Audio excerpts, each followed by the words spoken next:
Welcome, ladies and gentlemen. This is Gamer Glitch. My name is Paul, and today we're going to be talking about a lot of the announcements that were made for Disney's MCU, as well as the ramifications of Disney Plus. Now, you might be thinking, what do you mean the ramifications? Well, we'll get to that in a bit. So first off, we're going to talk about the movies that were released. Up on the docket, we have The Eternals, which could be really interesting. They actually have a huge cast that they announced. But the problem is, The Eternals are a stretch for most comic book fans, let alone a lot of the people that have never actually read a comic book in their life. Not that there's anything wrong with that. The issue comes with no one knows the Eternals. So what are they making a movie about? I guess we'll find out. Next up on the list, ShangChi and the Legend of the Ten Rings. Now, I personally am actually looking forward to this. I'm down with a good kung fu movie. I'm down with a good, martial arts, beat 'em up, let's get it. Shang-Chi, however, is actually a pretty interesting character, and I'm interested to see what they do with the Ten Rings, which could lead to the Mandarin, could not, because I know we got the big tease with Iron Man 3, and a lot of people are still mad about that, but let's see what they do. Next up, Doctor Strange in the Multiverse of Madness. That title is a mouthful, but it seems cool. Now, it's going to be featuring Wanda, which is interesting because Scarlet Witch has her own TV show. Let's see how that plays out. But I'm really interested in the fact that this could actually be a horror movie, which I think will be a lot of fun with Doctor Strange. Next up, Thor, Love and Thunder. Awesome. Can't wait. It's going to be directed by Taika Waititi, who Thor, I'm pretty sure, said would do any movie that he wanted with Taika Waititi. So I'm actually really excited for that. Thor Ragnarok was one of my favorite movies of the MCU, so I think it's going to be a wild ride. Finally, Blade. Now, I know a lot of you are thinking, they did Blade. They did, and it was good. But this guy that they have doing Blade was Cottonmouth in the Netflix Luke Cage show. And he was the best part of season 1. When he died, I was upset. I didn't know where they were going to go. And to be honest, they didn't go anywhere because it wasn't great. But I'm interested to see what he does with Blade. It's not a role that I saw him taking on, but I'm really interested to see how he does it. Now moving on to the TV shows, and this is where it gets interesting. So first up, we have the Falcon and Winter Soldier. Now, we knew this was coming. Cap handed off the shield. A lot of people are upset. Not my Cap. Oh well, get over it. It's going to happen. Could be really interesting to see how the two of them team up. They obviously have very different personalities, with the Falcon or Sam taking on more of Cap's personality of being moral and upright, not necessarily wanting to kill people, despite using guns in the movies. And then you have the Winter Soldier, who was an assassin for the KGB for a long time. So it'll be interesting to see how they clash or get together. I guess we'll see. Next, WandaVision. Now, here's where things get interesting, like I was saying before, with Doctor Strange, the Multiverse of Madness. WandaVision have their own TV show now, which is going to be on Disney+. All of these are going to be on Disney+.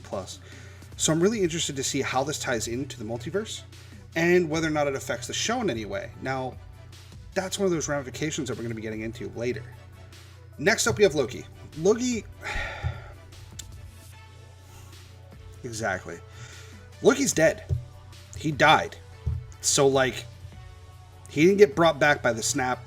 He didn't blink. Thanos snapped his neck. So I'm really intrigued to see where this TV show is going to go, because it can't go very far. Kind of just has to stop when he dies. So, I don't know what they're going to do. Now, the What If TV show that they announced, I think will be a lot of fun. What If for the comic books is basically just scenarios that you thought were dumb.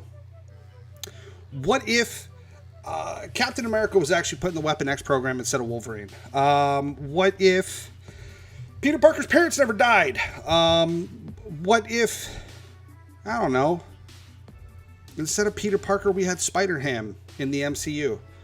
It's whatever you want. That's the fun part. And I think they could do a lot of fun things with it. Maybe we'll get some of the old scenarios from the comic books brought in, and then they'll branch out into other new things. We'll have to wait and see, but I think that's actually one of the best things that they've announced for Disney Plus so far. Next up, we have Hawkeye. Again, not really sure what they're going to do. This Hawkeye is kind of a blend of the Ultimate Universe Hawkeye and the regular universe Hawkeye, so he's a little bit more badass in the regular universe. Secret agent kind of vibes going on. But he's still just a normal dude, and he's not nearly as interesting as Batman. So I don't know what they're going to do. Next, and finally, Black Widow. Again, with Loki, she's dead. She's not coming back. She died. She didn't get blipped, blinked, dusted, whatever.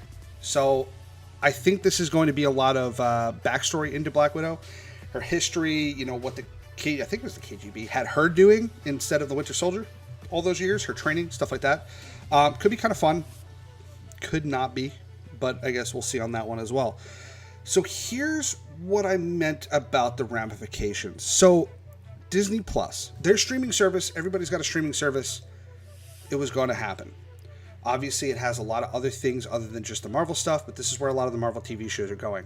So it is $6.99 a month or $69.99 a year. I'm interested in how they did that math, because $6.99 times 10 is $69.99, but there are 12 months out of the year. So anyway, $7. It's really not that much. It's less than the price of a Spotify subscription. So they're really not asking a ton. But all those TV shows are going to be on there. I'm sure copies of all their movies are going to be on there, so on and so forth. And there's all the other Disney stuff, if you're into that kind of thing, that are going to be on there too. So it could be worth it just from a monetary perspective, because it doesn't really cost that much.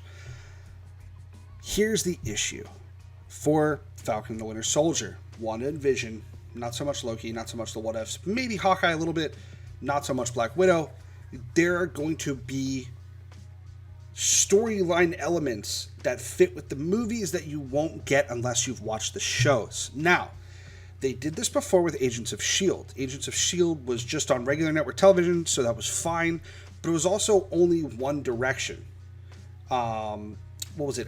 Captain America, the second one, I forget the name of it. Winter Soldier, that was it. Captain America Winter Soldier had ramifications for Agents of S.H.I.E.L.D. because Hydra destroyed S.H.I.E.L.D. And due to that fact, we didn't really have Agents of S.H.I.E.L.D. We had agents of whatever that were trying to fit back the pieces. So it had impact to the show. However, the show didn't really impact the movies. This is going to go both ways. The movies will impact the shows, which is why I'm wondering about Doctor Strange and Wanda and Vision. But the shows will also impact the movies. So if you don't get Disney Plus, if you don't have a subscription and watch these shows on the regular,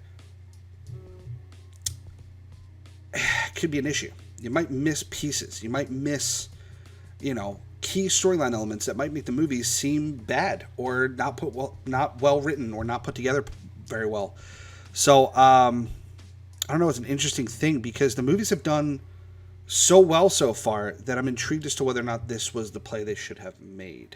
It could backfire very poorly, but I guess we'll find out. Anyway, that's going to be it for me. That is it for this episode of Gamer Glitch. So enjoy the rest of your time doing whatever you're doing, and we'll see you on the next one.